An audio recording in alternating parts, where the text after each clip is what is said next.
Ginger. That's what you need. A mouthful of the good stuff and you'll see the back of any seasickness. Oh, thank you for your support, John. Don't suppose you actually brought any ginger? No, I don't get seasick. Terrific. Don't worry, Sherry. We've almost arrived at Cordona. I can see land through the porthole. So much for docking by tea time. The captain seemed more interested in his maids than in his maps. Oh, is Sherlock grumpy?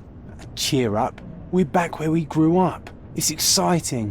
What's changed? What's the same? Ugh. I'm starting to question whether the weeks-long journey was worth it. Travelling all this way, enduring this indignity simply to visit a grave. Even if it is my mother's. Ah, that's just Mycroft's nonsense, still rattling around in your head. Try to forget what he said. I have. I believe it was that this is a performative farce, a feeble excuse to avoid responsibilities, and that there was nothing to be gained from it. You needed to do this. Enough of the self-pity and doubt. So we're a little late. What of it? We'll retire to the hotel and visit her in the morning. It'll be worth it. Thank you, John. And if you want to notify the captain's wife of his indiscretions, I will not stand in your way. Ah, at last. I'm quite ready to get off this cursed boat. Come on. We'll go together.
Hey, Sherry.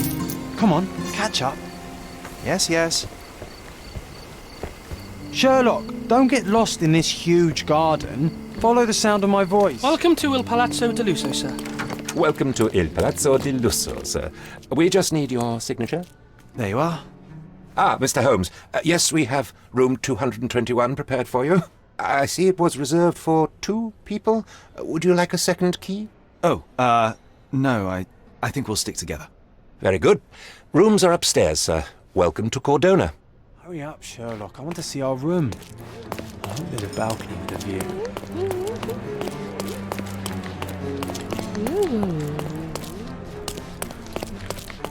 I apologise, sir, but your room is not yet ready. Perhaps, in the meantime, you would like to relax in the foyer? Tonight, the restaurant is offering a complimentary marlin ceviche to all our guests. Let's check what they have on offer.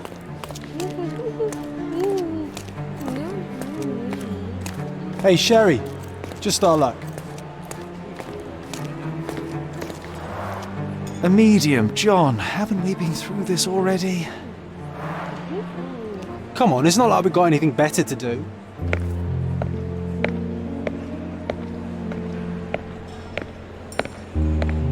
Excuse me, sir, but I believe Mr. Galich is conducting a séance at the moment. Perhaps you'd care to have your portrait drawn while you wait? Why? Pardon me? Why should I sit for a portrait? Sir, it's art. It doesn't need a why. It is its own justification.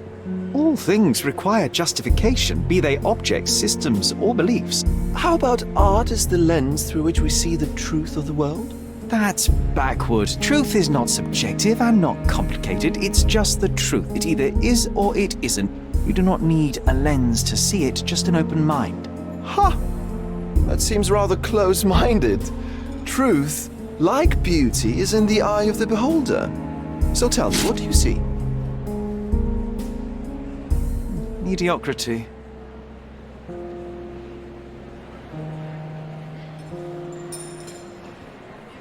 come now, Sherry. What did he do to deserve that? The servant mentioned ceviche at the bar, Sherry. You should grab Okay, some, time to and I'll check find if us a John table. found us a nice I'm table for the starving. evening. Sherry, I'm over here with... Cordona's even quieter than I remembered. It's going to be a long evening. Ah, come now, Sherry. What say we amuse ourselves with a little game?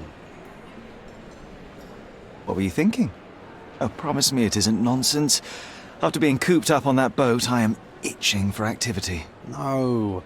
As you can see, someone left a cane on our table. I simply thought you could identify its owner. Ah, so it is nonsense. It'll take me a minute, John, at most. Well then, you can deliver it to him as well. Deliver it to him? Then what are the staff here for? Aesthetics? Stubborn, Sherry, too stubborn. You wanted something to do. Slapping oneself in the face is also something to do. That doesn't make it worthwhile. But all right, let me take a look.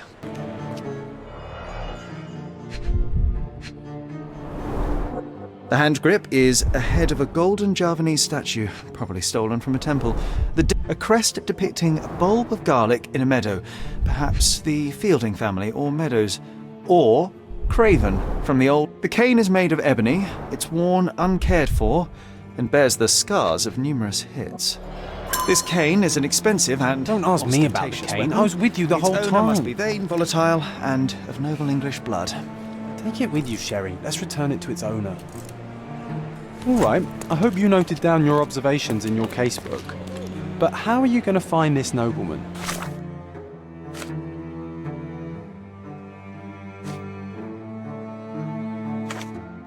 The cane itself is not enough. I may have to ask other guests if they saw who was here.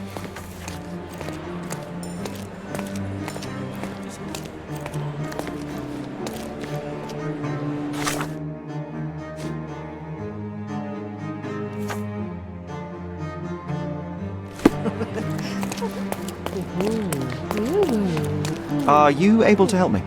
Friend, you're lucky there is something I know about this. Well, even with your keen senses, Sherry, I doubt you'll find the cane's owner on your first try. And would you be confident enough to bet on it, my friend? Why not? Let's see how good you really are.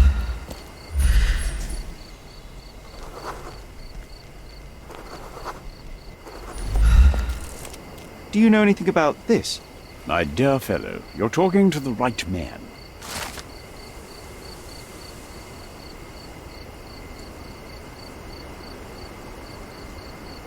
Hey, Sherry, don't we now have the perfect excuse to visit the seance?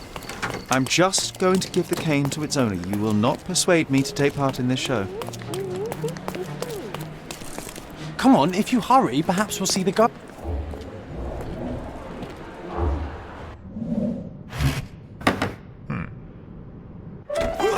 This hotel, this island, it's full of thieves. First my cane, now the diamond. Take your hands off me! Do you even know who I am?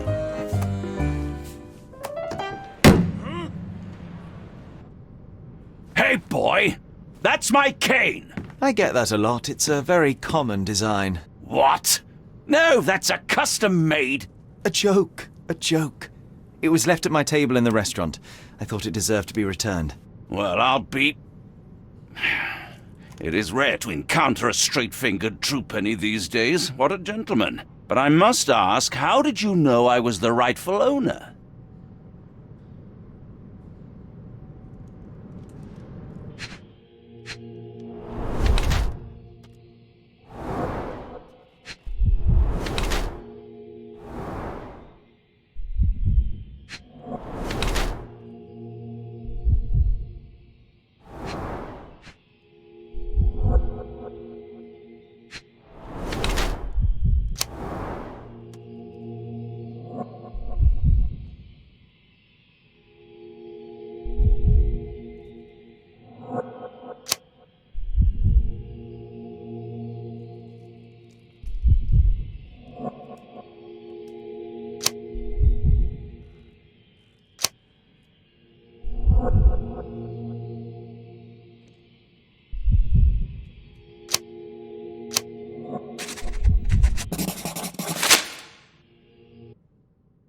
Simple deduction. Your cane told me everything I needed to know. I was after a strong middle-aged man with a keen interest in adventure, noble blood, and affection for strong drink. And if one were to go further, one may even be able to extrapolate your name from your heraldic symbol, Lord Craven. Marvelous. Simply marvelous. That's me, Lord Andrew Craven. You are the real medium. You hear that, Emma? Well, you found my cane. Perhaps you can locate my diamond, too. Yes, you should do it. It will be child's play for you, Mr. Holmes. And if a child can do it, then I'm sure the local police can suffice. The police? Why bother? I know this harlequin stole it. The only question is, where is it hidden? Fine. Give me my stick and I'll resolve the matter myself. This thief almost confessed after a single punch. I suspect a beating may result in answers of questionable veracity. Fine. I shall spare you and he the trouble if you first answer me this. How does a priceless diamond become the subject of a séance? It is an unusual accoutrement. Emma wished to speak with its former owners. My grandfather told us it belonged to a Rajah, an Indian king.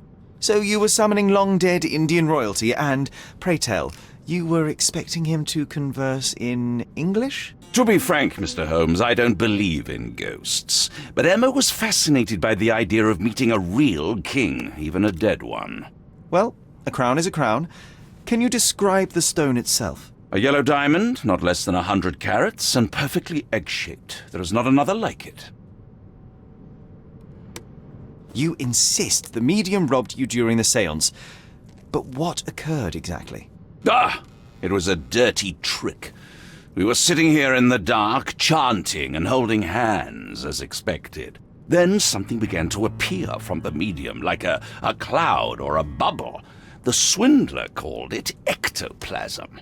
Ah, yes. Common in the spiritualist trade, and quite the spectacle. Indeed, perhaps too much.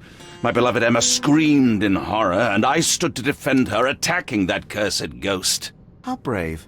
But my hand hit nothing. The medium jumped away from me, and Emma fainted. I lit the candle, and the diamond was gone. Stay here, and don't touch anything. I'm going to investigate further. Don't fret, I'll be keeping a close eye on this thief.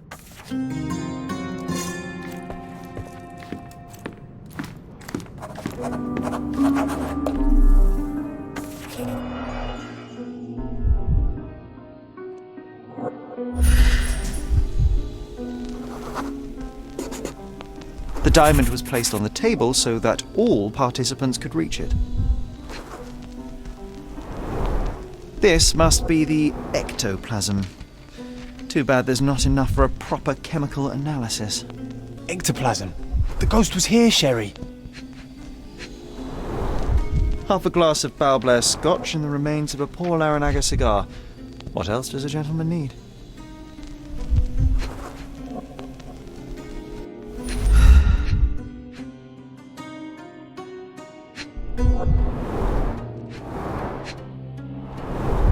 There are light traces of rouge on the edge of this wine glass.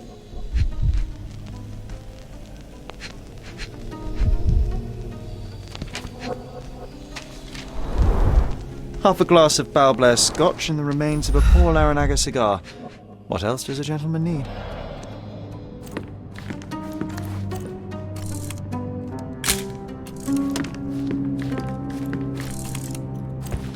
This hefty chair has nearly broken after hitting the wall.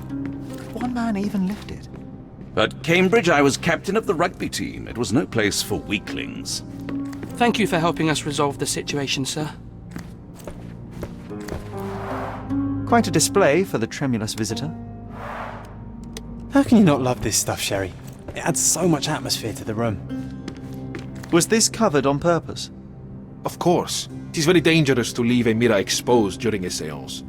The spirits may become enraged. Or someone may notice the trick they should not see.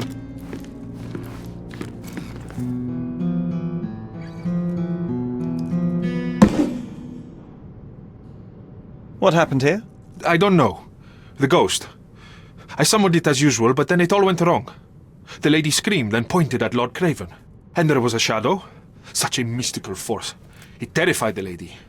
And it must have taken the diamond. Who else could have? Do you feel the presence of any supernatural entities at the moment? Are you joking, sir? My nose is broken, this maniac wants to kill me, and you're asking about the spirits? I suppose this can wait. I will investigate, and the culprit will be identified. But the stubborn brute Lord Craven blames me right now. As if I could do something like that. Perhaps you can reason with him? Please?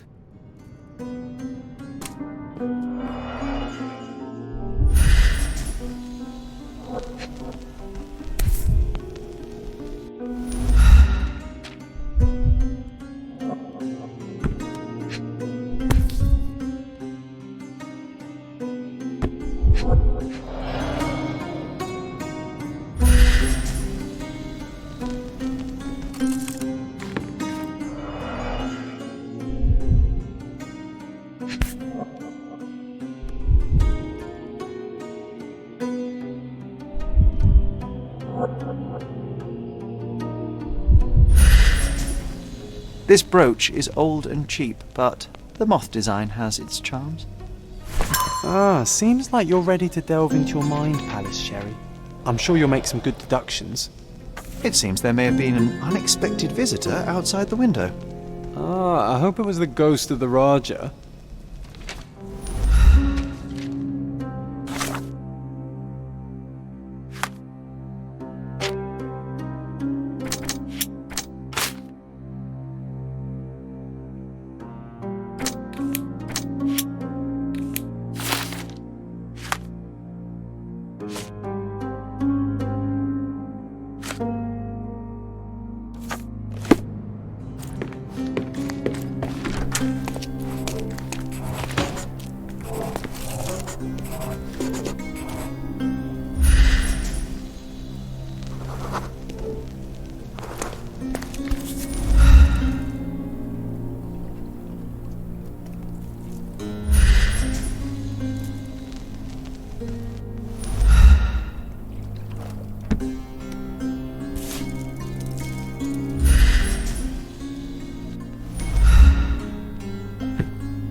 This looks recent.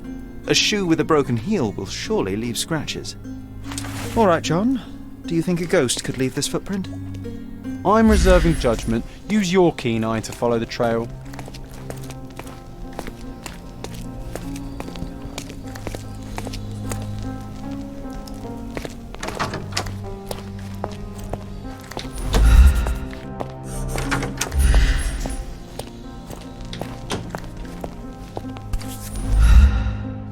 Size 4 with a broken heel. Size 4 with a broken heel.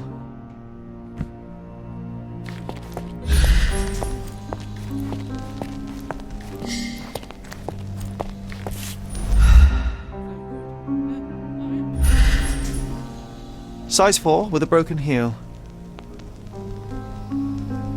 Rose D'Amour. All the maids in the hotel wear this exact shoe. So, definitely not the ghost of a Raja? Unless... No, what a shame. Our witness was a nosy maid. Searching the entire hotel could be difficult. Perhaps the other maids can help us find her.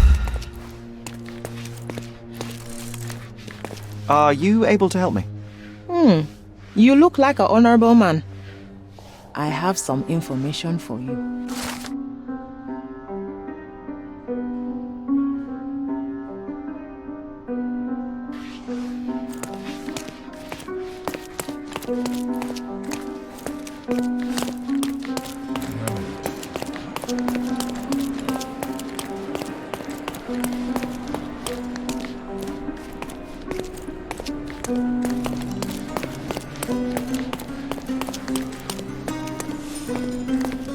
Finally, there you are. One would think a maid would be easy to find in this place. I'm sorry, sir. Do you need more towels? No. You are the maid who saw the ghost in the seance room, yes? How did you know? Simple. You changed shoes after breaking a heel while fleeing the scene. I'm sorry, sir, but if I may ask, who are you? I'm a novelist documenting the supernatural and those who witness it. Now, should you take a starring role in the tale, I will need your name. Oh my. A book? And you want to include me? I'm Lucia. Lucia Saletta. Something went wrong during the séance, Lucia, but no one will tell me what happened. You would be a valuable interview if you were there. I was. And I saw everything with my own eyes. Describe what happened during the séance. A lady and two gentlemen were sitting at a table, touching their hands to something. The medium started to whisper and chant, and a ghost appeared. A ghost? You're confident? It was unearthly, sir. It grew from the medium's chest, a glowing cloud or a bubble. I pressed closer against the window to see better. And the lady saw you? How did you... Yes! She screamed and pointed, so I hurried to escape, and I broke my heel. But I did see the ghost, a sickly, evil thing. And that's all you can tell me? Did you see any of what happened next? The medium, Mr. Galici, he was doing something with the ghost. He grabbed at it like he was trying to catch it. And then I ran.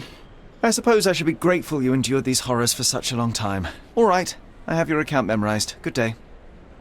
You lied to the poor girl, Sherry. What a tease. She'll dream about being a character of that book.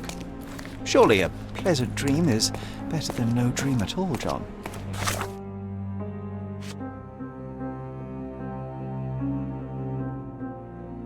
Oh, let's get back to the crime scene. I always love seeing you explain simple things to simpletons.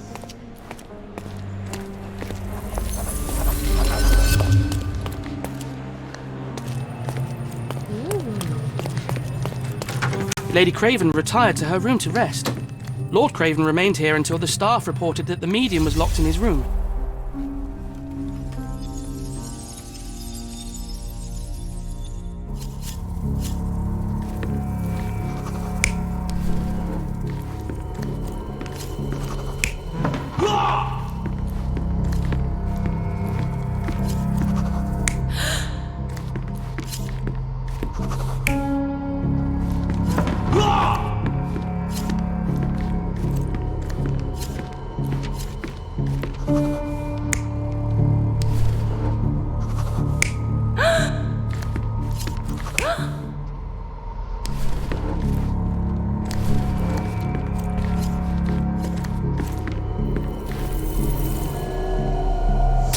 It all began when the lady screamed and pointed at the window. Lord Craven jumped up, ready to face anything, ghost or human.